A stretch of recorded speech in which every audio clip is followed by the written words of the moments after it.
안녕하세요. 저는 아들을 앞세우고 아들이 두고 간 손주를 키우며 하루하루 살아내고 있는 사람이에요. 아들을 앞세우고 솔직히 저도 따라가려고 했는데 차마 아들이 남기고 간 손주가 눈에 밟혀서 마음 먹은 대로 하지 못하고 살아가고 있어요. 아들을 가슴에 묻은 어미의 심정이 어떨지 상상이 되시나요? 내 살이 도려내지고 뼈가 깎이는 그런 고통과 비슷하다고 하면 이해가 되실까요? 저는 억울합니다. 왜냐면 다들 사고 때문에 아들이 세상을 떠났다고 하지만 저는 그렇게 생각하지 않아요. 명백히 누구 때문에 아들은 세상을 떠난 것이나 마찬가지라고 생각해요. 원통하고 또 원통한 어미의 이야기 들어주세요. 저는 남편과의 사이에 자식이 하나 있었어요. 그 하나 있는 자식이 저보다 세상을 먼저 떠난 그 아들이죠. 남편과는 우연히 친구의 소개로 처음 만나게 됐고, 당시 검사 일을 하고 있는 남편은 저에게 있어서 세상에서 제일 멋진 그런 사람이었어요. 40년 전 그때만 해도 검사라는 직업을 가진 사람들은 평범하게 볼 수 있는 그런 사람들이 아니었잖아요. 그런 사람과 연애를 하고 결혼까지 했으니 제가 얼마나 남편을 우러러 보며 살았겠어요. 저에게는 제 남편보다 잘나고 멋진 사람이 없었어요. 그만큼 남편을 많이 사랑했고요. 처음 결혼을 한다고 시부모님께 인사를 갔을 때 시어머님이 저를 탐탁지 않아 하셨어요. 잘난 검사 아들이 데려온 여자가 고작 사무실 격리 일을 하고 있으니 눈에 드셨겠어요. 하지만 남편은 부모님의 반대에 굴하지 않았고 원하는 대로 저와 결혼식을 올렸어요. 잘생기고 멋진 사람이 추진력 또한 대단했죠. 결혼을 하고 신혼생활을 하는 동안 정말 행복했어요. 아이도 바로 생겨서 저는 곧 태교에 돌입했고 시댁을 왕래하면서 살림도 배우고 그랬죠. 남편의 그늘 아래서 부족함 없이 그렇게 살 수 있었고 그 생활은 아들이 태어난 이후에도 계속되었어요. 아들이 4살이 되었을 때 행복했던 저희 가정에 불행이 닥쳐왔습니다. 바로 남편의 사고사였죠. 전화로 알려온 남편의 소식에 처음에는 믿지 않았어요. 분명히 아침까지만 해도 잘 다녀오겠다고 인사를 하고 집을 나선 사람인데 집을 나선 지 5시간 만에 싸늘한 주검이 되었다니요. 어느 누가 그 말을 바로 믿을 수가 있겠어요. 하지만 그건 사실이었고 수사를 하는 동안에 우발적으로 일어난 일이라 누가 손을 쓸 틈도 없이 일이 벌어졌다고 하더군요. 하루아침에 아들을 잃어버린 어머님은 소식을 듣자마자 혼절하셨고 남편을 잃은 저 또한 망연자실하고 말았어요. 그때 아들의 나이 겨우 4살이었어요. 그러니 제가 얼마나 막막했겠어요. 그때 그 순간은 지금 다시 생각해도 아찔할 만큼 저에게 너무나 큰 충격이었어요. 남편의 장례식을 눈물로 치르고 난 뒤 시어머님은 저와 손주를 보고 싶어 하지 않으셨어요. 대놓고 말씀은 않으셨지만 마치 저 때문에 본인 아들이 죽었다고 생각하시는 것 같았죠. 물론 화풀이 대상이 필요하셨겠죠. 그래서 남편 잃은 저에게 모질게 대하셨겠죠. 그 마음 이해 안 되는 건 아니지만 저도 시어머니처럼 남편을 하루아침에 잃은 거잖아요. 시어머님처럼 저 또한 소중한 사람을 잃은 건 같은 입장인데도 어머님은 거기까지 생각하지 못하셨어요. 그때는 그게 너무나 원망스러웠어요. 아들을 잃은 걸 제 탓이라고 치부하시려는 모습이 너무나 서운했죠. 하지만 지금 시어머님과 같은 입장이 되어 자식을 잃어보니 그때 어머님의 심정이 이해가 되는 것 같아요. 사람이 자식을 잃고 어떻게 정상적인 사고를 할 수가 있겠어요. 그러니 그때 어머님도 그러셨던 거겠죠. 세상을 떠난 남편의 역할을 제가 하기 위해 일을 하러 나가야 했어요. 아직 어린 아들을 안전하게 시어머님께 맡기고 싶었지만 그것도 여의치 않았어요. 저희를 보고 싶어 하지도 않으셨으니 맡기는 건 꿈도 못 꿀 일이었죠.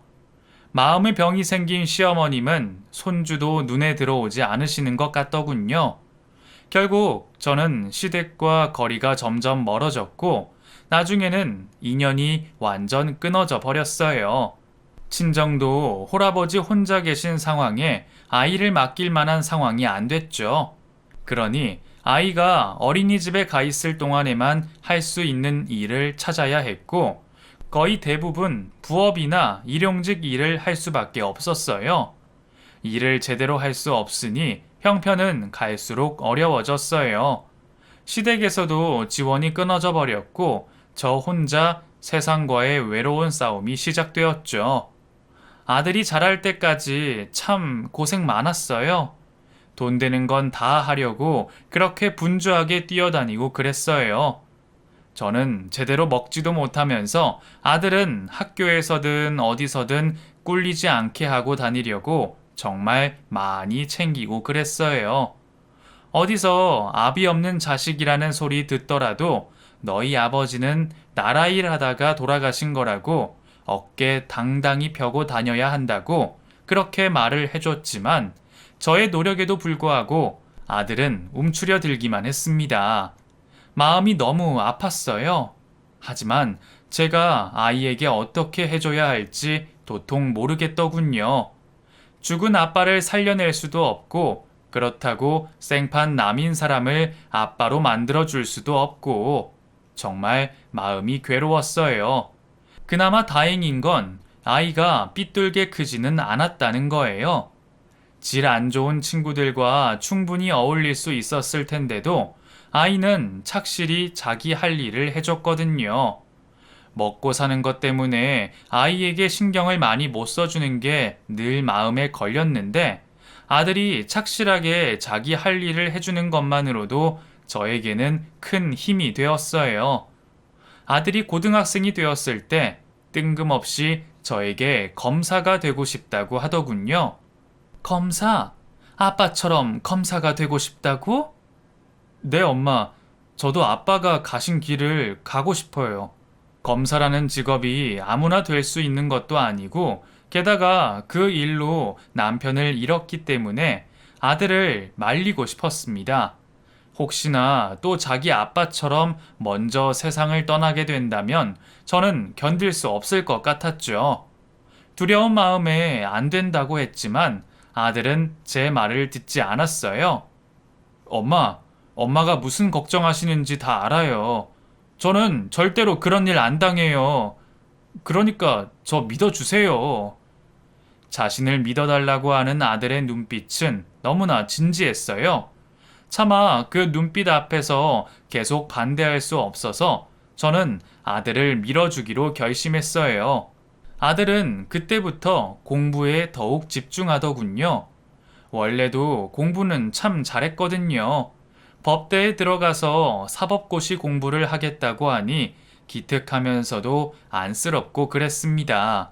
고3 시절 하루에 3, 4시간만 자면서 아들은 수능을 준비했고 밤낮 없이 집중한 결과 드디어 남들이 다 알만한 학교에 법대 입학을 하게 됐어요. 그때 얼마나 기쁘던지. 먼저 간 남편 생각과 홀몸으로 아들을 키워내며 받았던 모든 서러움들이 다 사라지는 것 같더군요. 지금도 그때 생각에 저절로 웃음이 지어질 만큼 인생에서 가장 행복했던 순간이었어요. 그렇게 아들은 법대에 입학해 사법고시를 준비했어요. 대학생이 돼서 남들 다 하는 연애 같은 것도 하지 않고 그렇게 학교 공부에 충실하더군요. 준호야, 너는 여자친구 없어? 그런 거 없어요, 엄마. 그리고 여친 사귈 시간도 없고. 공부도 좋지만 친구들이랑 어울리고 그래, 응? 내가 알아서 해요, 엄마. 아들의 관심사는 늘 책이었어요. 친하게 지내는 친구도 단짝도 없는 아들이 저는 걱정이 되더군요. 공부도 중요하지만 그래도 사회생활이라는 건 인간관계인데 그 부분이 아들이 힘들어하는 것 같아 신경이 쓰였어요. 하지만 한편으론 검사만 되면 다 해결될 거라는 생각도 들더군요. 아들이 원하는 검사만 되면 명예도 인맥도 다 따라올 거라는 생각이요. 그렇게만 된다면 더 바랄 것도 없이 너무 좋을 것 같았어요. 다 자란 아이 교우 관계를 제 마음대로 할 수 있는 것도 아니고 본인이 알아서 한다고 하니 맡기고 지켜볼 수밖에는 다른 수가 없었어요. 그래서 그날 이후로는 친구 사귀라는 잔소리를 하지 않았는데 대학에 입학해 군대를 갔다 오고 다시 복학해서 졸업하는 동안 한 번도 여자친구가 없더군요. 가끔 머리 식힐 겸 친구들을 만나 밥 한 끼 하는 것 외에는 늘 두꺼운 책을 붙들고 있었고 저는 그런 아들이 걱정이 되면서도 당장 닥친 사법고시만이라도 잘 치르기를 바라며 열심히 뒷바라지를 했습니다. 학비에 생활비에 저 혼자 벌어 그 모든 지원을 다 했어요. 남편이 죽은 다음부터 안 해본 일 없이 남의 집 청소며 식당 일이며 건설 현장들을 돌아다니며 닥치는 대로 일을 했어요. 물론 힘들었죠. 쉬는 날 없이 내 인생에 내 이름 석자는 지워버리고 아들만 바라보며 살았는데 왜 지치지 않았겠어요. 하지만 그 모든 고생의 보상이 아들이 검사되는 그 순간이었기에 이제 얼마 안 남았다는 생각으로 버티고 또 버티고 버텼습니다. 대학을 졸업하고 드디어 사법고시를 치렀어요. 아들은 긴장감 때문에 사뭇 비장한 느낌마저 들 정도로 단단히 준비를 해서 고시장으로 향했죠. 시험 100일 전부터 시작된 합격 기원 새벽 기도를 그날 마지막으로 드리고 저도 아들이 열심히 시험을 치는 고시장 앞에서 기다렸어요. 시험이 끝나는 시간까지 얼마나 피가 마르던지 손에 땀이 흠뻑 차서 손수건을 계속 들고 있어야 했지요. 마침내 아들이 고시장 밖으로 나왔고 밝은 얼굴이길 바랬지만 온통 찡그린 표정으로 나오더군요. 왜? 어려웠어? 이번에 시험 문제가 좀 이상했어요. 내 예상과 많이 달랐어. 그래도 점수가 나와봐야 아는 거니까 미리 실망하지 마. 알았지? 당연하죠. 신경질을 내며 앞서 걸어가는 아들의 뒷모습을 보는데 왠지 모르게 불안한 마음이 들었어요. 안 좋은 생각 자체를 하면 안 된다는 걸 알고 있었지만 쉽사리 기분 전환이 안 되더라고요. 결과야 어찌 나오던 그간 애쓴 아들을 위해 보양식을 준비해 먹이고 싶었어요. 그래서 상다리가 부러지게 음식을 준비했는데 아들은 계속 신경질적이었어요. 아직 결과도 안 나왔는데 김칫국부터 마셔요. 그래서 준비한 거 아니야. 너 그동안 공부한다고 너무 힘들었잖아. 그래서 너 보양시켜주려고 마련한 거지. 요즘 입맛도 없어서 밥도 제대로 못 먹는데 엄마는 좀 오버하지 마요. 준호야, 그런 말이 어딨어? 몰라요, 엄마. 나 밥 안 먹어요. 아들은 애써 준비한 음식에 젓가락질 한번 하지 않고 그 길로 나가버리더군요. 그때 얼마나 제가 속상하던지 평소 울지 않으려고 정말 애를 많이 쓰며 살았는데 그날은 애를 써도 눈물이 그냥 나더라고요. 지도 속상해서 그러겠지라며 넘어갔고 한참 지나 사법고시의 결과가 나왔어요. 그래도 기대는 했는데 낙방했더라고요. 그날 아들은 밤에 아주 늦게 들어왔어요. 많이 실망했겠죠. 저도 많이 실망했는데 아들은 더 했겠죠. 몸도 못 가눌 정도로 흠뻑 취해서 들어온 아들은 저도 못 알아볼 정도로 인사불성이 돼서 곧장 잠들어 버렸어요. 침대에 누운 아들의 양말을 벗기며 혼자 울었어요. 아들이 너무 안쓰럽더라고요. 그래서 한참이나 잠든 아들의 발을 만지며 울었어요. 다음날 일어난 아들은 첫 술에 배부를 수 있냐며 씩씩하게 말하며 다시 도전하겠다 했어요. 술 냄새가 풀풀 나면서도 눈빛은 살아서 또렷한 모습이었어요. 혹시나 좌절해서 슬럼프에 빠질까봐 걱정했던 것과 달리 씩씩한 아들 모습에 언제 울었냐는 듯 저도 기운이 나더군요. 그렇게 아들의 재수 공부가 시작되었어요. 두 번째라 그런지 친구들과 만나기도 하고 가끔 여행도 다니며 여유를 가지는 모습이었어요. 그래도 다행히 연애는 안 하더라고요. 친구와 A는 다르니까요. 이왕 다시 시작한 재수 제대로 공부해서 이번에야말로 합격하기를 바랬습니다. 하지만 두 번째 시험도 또 떨어져 버렸어요. 많이 준비했지만 시험 운이 없었는지 원하던 결과가 나오지 않았죠. 합격 발표하는 날, 지난번처럼 또 취해서 올까 싶었던 아들은 예상과 달리 일찍 들어와 방문을 걸어 잠그고 들어가 나오지 않았어요. 준호야, 나와서 저녁 먹어. 밥은 먹어야지. 문 좀 열어봐, 준호야. 아들은 제가 방문을 두드려도 묵묵부답이었어요. 너무 걱정됐지만 차마 문을 따고 들어갈 수가 없어 스스로 나올 때까지 기다렸어요. 마침내 이틀 뒤 방 밖으로 나온 아들은 저에게 집을 나가겠다고 하더군요. 엄마, 나 검사 되는 일 포기 안 해요. 그래서 나가서 공부하고 싶어. 나가서 산다고? 어딜 가려고? 고시원. 나 고시원 가서 살게요. 그 좁은 고시원에서 공부하겠다는 아들 말에 결사반대했어요. 차라리 제가 집을 비우겠다고 잠자는 시간 외엔 집에 안 들어오겠다고 했지만 아들은 계속 고집을 부렸어요. 근데 자식 이기는 부모 있나요? 별 수 없이 아들이 하겠다는 대로 해줬습니다. 발품 팔아 그나마 깨끗한 곳을 골라 고시원을 구해줬어요. 이번에야말로 꼭 합격하겠다며 의지를 다지는 아들의 짐은 고작 배낭 하나가 다였죠. 아들이 집을 나가고 나니 어찌나 휑한지 일이 끝나 집에 와도 전혀 편하지가 않았어요.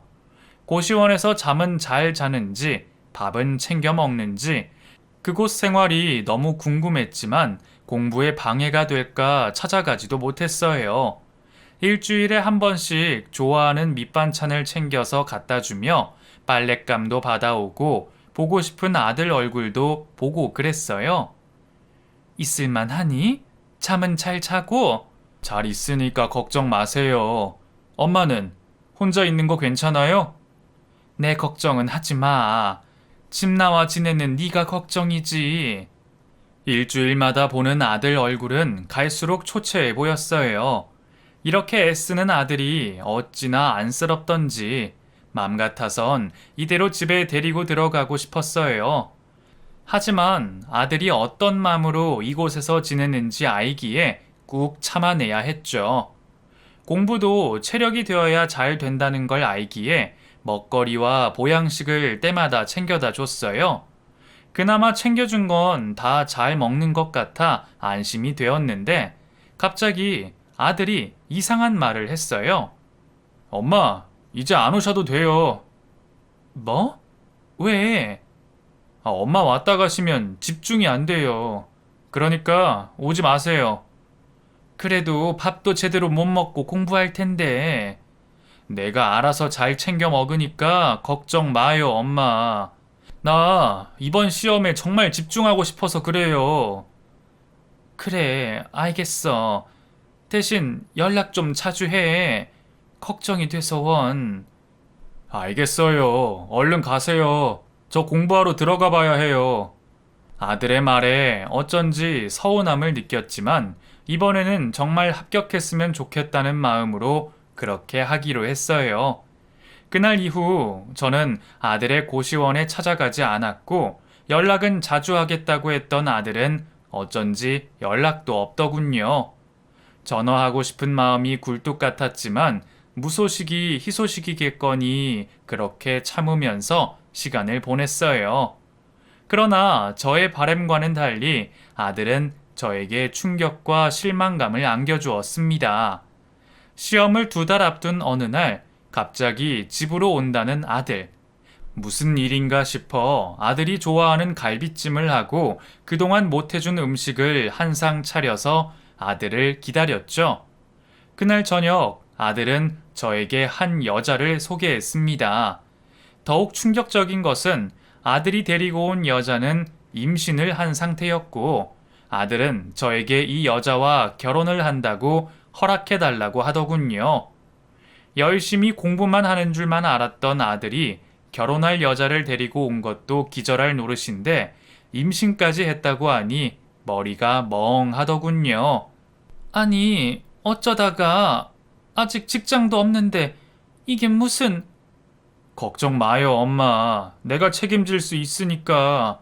나 이번 시험 꼭 될 거예요. 아들의 흔들리는 눈동자를 보면서 저는 알 수 있었어요. 지금 이 상황이 아들에게 얼마나 큰 부담감인지, 갑자기 찾아온 가장의 책임감을 아들이 감당할 수 있을지 걱정이 되었습니다. 아들 옆에서 새초롬하게 앉아있는 여자는 아들보다 4살이나 어린 여자였어요. 아직 한참 노는 것을 좋아할 나이에 결혼이라니, 임신이라니. 아가씨 집에는 이야기했나요? 아직요. 오빠가 이번 주에 가자고 했어요. 그래요. 많이 놀라시겠네. 아들 옆에 앉아서 낭창하게 눈만 멀뚱멀뚱하게 뜨고 있는 며느리를 보고 있으니 가슴이 답답해져 왔습니다. 정말 뜯어말리고 싶었지만 임신까지 한 마당에 결혼을 반대하고 말고도 없었어요. 아들은 공부하다가 딱 한 번 친구들을 만나서 놀다가 며느리를 만났다고 했습니다. 그리고 그날 임신이 된 거였어요. 그 이야기를 듣는데 참 하늘도 무심하시지 싶더군요. 미안해요, 엄마. 임신까지 했는데 책임져야지. 네, 착한 애예요. 저희 잘 살게요. 시험만 합격하면 다 잘 될 거예요. 하고 싶은 말이 많았지만 시험이 얼마 남지 않은 상황에서 큰 소리 내고 싶지 않아서 꾹 참았어요. 당장 같이 살 집도 없어서 우선은 아들과 며느리를 집으로 들어오게 했습니다. 아들이 쓰던 방에 도배와 장판을 새로 깔고 그래도 신혼인데 싶어서 커튼도 새로 달아주었어요. 아들은 시험이 얼마 남지 않아서 시험 치는 데까지는 고시원에 있기로 했고 우선 며느리만 저희 집으로 들어왔어요. 아들이 시험을 합격하면 결혼식을 올리기로 양가에서 이야기가 되었죠. 며느리는 임신 초기 때부터 입덧에 시달렸어요. 워낙 마른 몸이라 걱정이 되긴 했는데 병원에서도 무조건 절대 안정을 하라고 했다더군요. 애초에 집안일을 시킬 생각도 없었지만 며느리는 예의상으로라도 제가 할게요. 말 한마디가 없었습니다. 집안일에는 손끝 하나 까딱하지 않았죠. 새벽 늦게까지 뭘 하는지 방에서는 며느리의 목소리가 흘러나왔고 어느 날은 도대체 뭘 하나 싶어서 문을 살짝 열어보니 헤드셋을 끼고 게임을 하고 있더군요.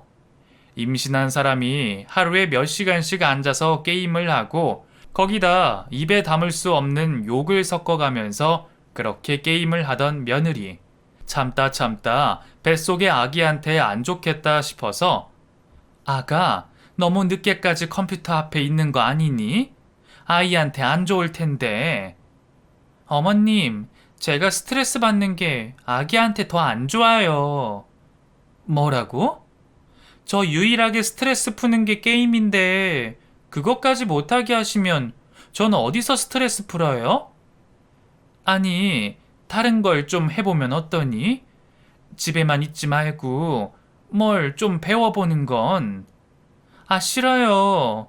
나가면 다 돈인데 어머님이 저 용돈 주실 거예요?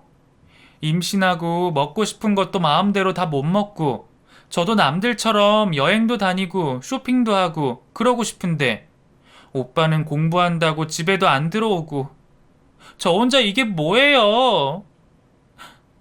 며느리는 울음을 터뜨렸습니다. 저도 이렇게 살기 싫어요. 남들처럼 행복한 결혼 생활을 하고 싶다고요. 땅바닥에 주저앉아서 대성통곡을 하는 며느리. 저는 너무 미안해지더군요. 며느리 입장에서는 남편이란 사람은 고시 준비로 집에도 안 들어오고 임신한 몸으로 시엄마랑 둘이서 사는 게 뭐 그리 좋겠어요. 신세 한탄을 할 만한 거죠. 아이고, 아가, 내가 미안하구나. 울지 말거라. 아기한테 안 좋아. 몰라요. 왜 저한테 이런 일이 일어난 거예요? 그날 이후 저는 며느리한테 일체 간섭하지 않았어요. 밥이며 과일이며 며느리가 좋아하는 음식을 해서 방으로 갖다 주며 그렇게 임신한 며느리를 섬겼죠. 좋든 싫든 며느리 뱃속에서 자라고 있는 손주 녀석을 위해서 속이 터질 때도 있었지만 꾹 참고 그렇게 했습니다. 2달이 지나고 아들의 시험 결과 발표일. 이번에는 꼭 될 줄 알았고 되어야 했는데, 그러나 아들은 또 시험에서 낙방하고 말았어요. 그날 저녁 집으로 온 아들을 붙잡고 며느리는 엉엉 울었습니다. 내 인생 책임져. 어떻게 할 거야, 이제? 검사 된다고 그렇게 자신있게 말하더니 이제 어쩔 거냐고. 미안해. 이번에 너무 아깝게 떨어졌어. 다음번엔 꼭 뭐. 그때도 안 되면 어쩔 건데. 애는 어떻게 키울 건데. 그리고 언제까지 이 집에서 살아야 되는 건데. 며느리는 그동안 서러움이 폭발한 건지 제가 있든 없든 아들에게 소리를 바락바락 질렀습니다. 아무 말 없이 미안하다고 하는 아들. 막노동이라도 해서 먹여 살린다고 걱정하지 말라는 말만 할 뿐이었습니다. 그렇게 아들 내외가 제 앞에서 싸우는데 정말 보고 있기가 힘들었어요. 제가 어떻게 키운 아들인데 남편 죽고 이 일 저 일 가리지 않고 저 먹고 싶은 거 하고 싶은 거 다 참아가면서 그렇게 살았습니다. 정말 힘들었지만 오직 아들 녀석 하나만 보고 그렇게 살았는데 아들이 저런 대접을 받고 있는 걸 보고 있자니 정말 억장이 무너지더군요. 저는 남편이 남긴 생명보험금을 꺼내서 아들 내외에게 건넸습니다. 이걸로 작은 집이라도 구하거라. 엄마, 이건 엄마 노후 자금이잖아요. 노후 자금이 뭐가 필요하겠니? 당장 너네부터 살고 봐야지. 죄송해요. 그리고 다음 시험 때까지는 엄마가 어떻게 해서든 생활비 보내줄 테니 마지막이라고 생각하고 한 번 더 준비해봐. 엄마, 정말 죄송해요. 최선을 다해보고 후회는 없어야지. 준호야, 넌 이제 가장이야. 책임져야 할 가정이 있다는 거 잊지 말고, 알겠지? 네, 엄마. 이번엔 정말 잘 준비할게요. 그렇게 저는 남편이 남긴 돈으로 아들 내외에게 작은 전셋집을 하나 마련해 주었습니다. 그리고 다음 시험 때까지 생활비 지원을 해주기 위해 밤낮으로 일을 해야 했죠. 몸이 으스러질 정도로 힘든 날들이 많았지만 아들을 위해 또 태어날 손주 녀석을 위해 참을 수 있었어요. 그해 겨울 기다리던 손주가 태어났고 아들을 꼭 빼닮은 손주는 정말 눈에 넣어도 안 아플 정도로 사랑스러웠습니다. 싱긋싱긋 웃는 손자 녀석을 보고 있자니 그동안 제가 한 고생은 아무것도 아니었어요. 정말 제 모든 것을 다 주고도 아깝지 않을 손주였습니다. 기다리던 손주도 태어나고 이제 아들만 자리 잡으면 모든 것이 완벽했는데 정말 하늘도 무심하시지. 아들은 마지막으로 준비했던 시험마저 낙방하고 말았습니다. 며느리는 울며 불며 난리가 났고 태어난 지 얼마 안 된 손주도 못 키우겠다고 책임지라면서 소리를 질렀어요. 아들은 계속되는 실패로 자존감이 무너질 대로 무너져 버렸고 그렇게 하고 싶어 했던 검사라는 꿈도 접고 말았습니다. 막노동판을 전전하며 생계를 유지하기 위해서 발버둥 치는 아들을 보며 저는 가슴이 무너져 내렸습니다. 저라도 여유가 있으면 도와줄 텐데 그럴 형편도 안 되니 속상하고 미안할 따름이었어요. 손자 녀석은 꼬물꼬물거리면서 너무 예쁘게 자라고 있는데 돈이 뭔지 아들 내외는 하루가 멀다 하고 싸우더군요. 시간이 지날수록 며느리의 행동은 점점 심해졌어요. 손자를 저희 집에 맡기고 술을 먹고 들어오는 날도 많았고 어쩌다가 제가 반찬을 해서 아들 집으로 갈 때면 집안은 정말 개판이었습니다. 어린 아기가 있는 집인데 배달 음식을 시켜 먹고 치우지도 않은 채 있는 날도 많았고 설거지며 빨래며 청소며 집안일에는 아예 손을 놓은 것만 같았죠. 속이 뒤집어져서 한마디라도 하려고 하면 손주가 밤새도록 잠을 안 자고 보채서 1시간밖에 못 잤다는 둥, 너무 힘들다는 둥, 울기 바쁜 며느리. 저도 애 낳아서 키워본 사람인데 그걸 왜 모르겠어요. 그래도 최소한의 것들은 해놓고 살아야지. 이건 정말 돼지우리도 아니고. 지금도 그때를 생각하면 우라통이 터집니다. 그래도 참고 또 참으면서 집안일을 다 해놓고 손주랑 좀 놀아주고 있으면 아들이 일을 마치고 집으로 돌아왔습니다. 30도가 웃도는 뜨거운 날에 공사판에서 일하고 돌아온 아들은 그야말로 파김치가 되어 있었어요. 그걸 보면 또 속이 뒤집혀서 저녁 같이 먹고 가라는 아들의 말에 바쁘다며 그냥 그 집을 나와버렸던 저였어요. 집으로 가는 버스 안에서 얼마나 울었는지 모릅니다. 하나밖에 없는 아들이 저렇게 고생을 하며 살고 있는 걸 보니 부모로서 정말 억장이 무너지더군요. 그렇게 시간이 흘러 손주는 돌을 앞두고 있었고 제법 아장아장 걸으며 예쁜 짓을 많이 했죠. 손주 보는 낙으로 산다고 해도 과언이 아닐 만큼 그렇게 그 아이가 눈에 밝힐 수가 없었어요. 그래서 자주 며느리 대신 손주를 봐주곤 했는데 시간이 지날수록 저희 집에 손주를 맡기고 가는 날들이 많아졌죠. 아직 엄마 손이 많이 갈 나이인데 며느리는 뭐가 그렇게 바쁜지 하루가 멀다 하고 저에게 손주를 맡겼습니다. 하루는 보기에도 민망한 짧은 미니스커트를 입고 와서는 손주를 봐달라고 왔는데 정말 눈살이 찌푸려지더군요. 애미야, 치마가 너무 짧은 거 아니니? 애기 엄마가 무슨 옷을 그렇게 입니? 어머님도 참, 이게 뭐가 짧아요. 요즘 다 이렇게 입어요. 너가 아가씨도 아니고 이제 아기 엄만데 그런 옷차림은 좀 아니지 않니? 진성이 볼 때 불편하지도 않아? 오늘은 약속이 있어서 그런 거고요. 여튼 어머님, 진성이 좀 부탁드려요. 저 오늘 좀 늦을 수도 있어요. 며느리는 제 말을 귀로 듣는지 코로 듣는지 저의 쓴소리에도 아랑곳하지 않고 손주 녀석만 맡겨놓고는 가버렸어요. 아들은 처자식 먹여 살리겠다고 공사판에서 땀 흘리며 돈 벌고 있는데 며느리는 밖으로만 놔두는 것 같아서 마음에 들지 않았죠. 그래도 어린 나이에 시집 와서 남들 다 놀 때 못 놀고 임신해서 출산까지 2년 동안 고생 많이 했다 싶어서 봐주었는데 며느리는 갈수록 도가 지나쳤습니다. 그리고 어느 날, 그날도 어김없이 며느리는 저에게 손주를 맡겼고 그런데 그날은 자정이 넘도록 아이를 찾으러 오지 않는 겁니다. 아들에게 전화를 걸었지만 받지 않았고요.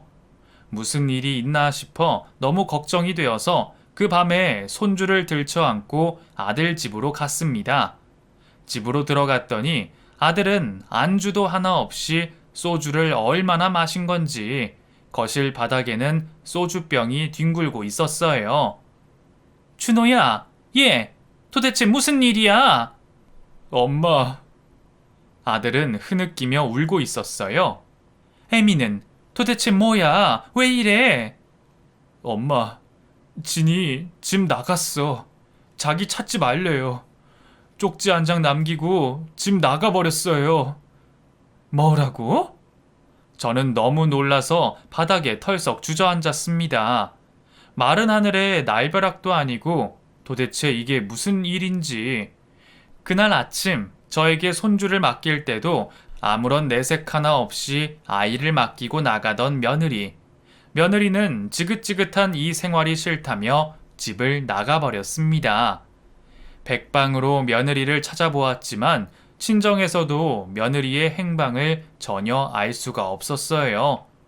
아들은 그날 이후 일도 나가지 않고 술독에 빠져 살았고 늙은 저는 매일 밤 엄마를 찾아서 우는 손자 녀석을 품에 안고 하루하루를 살아야 했습니다.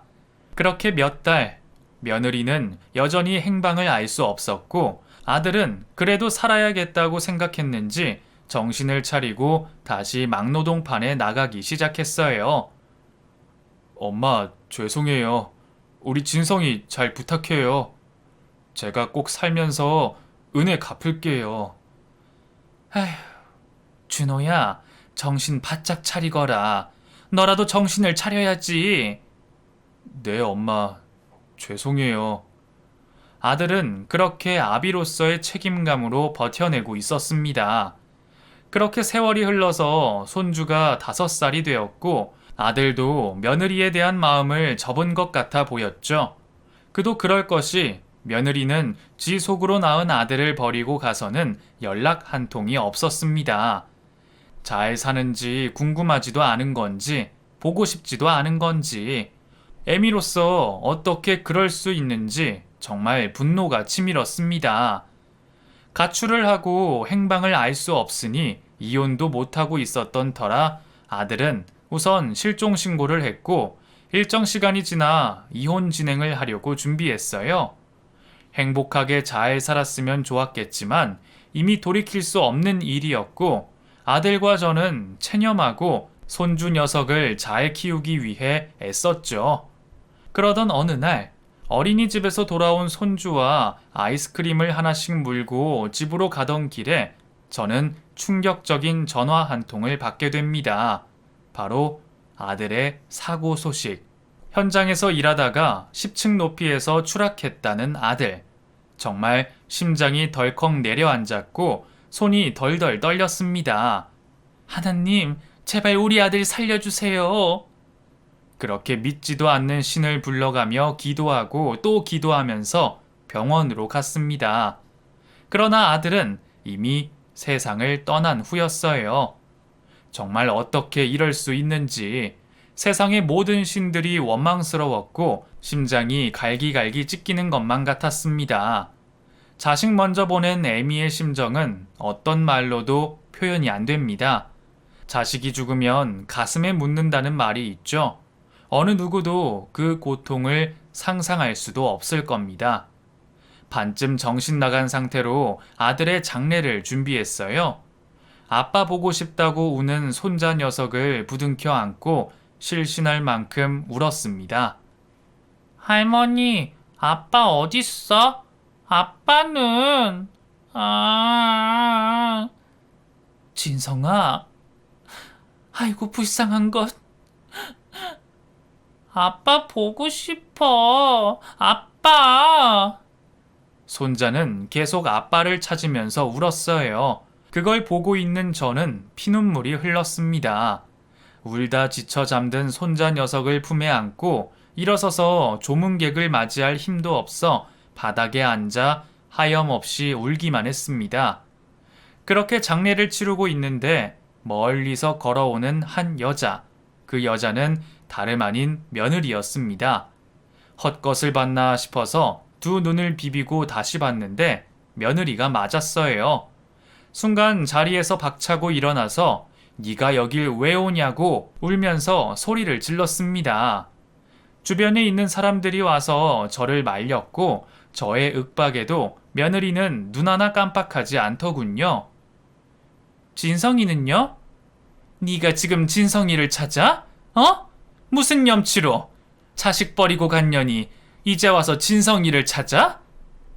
저는 정말 정신이 반 나간 상태였고 며느리를 보는 순간 제 입에서 좋은 소리가 나오지 않았습니다. 오빠 죽은 건 유감이에요. 근데 그게 제 탓은 아니잖아요. 뭐라고?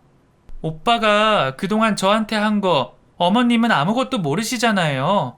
제가 왜 집을 나갔겠어요? 오빠 여자 있었어요.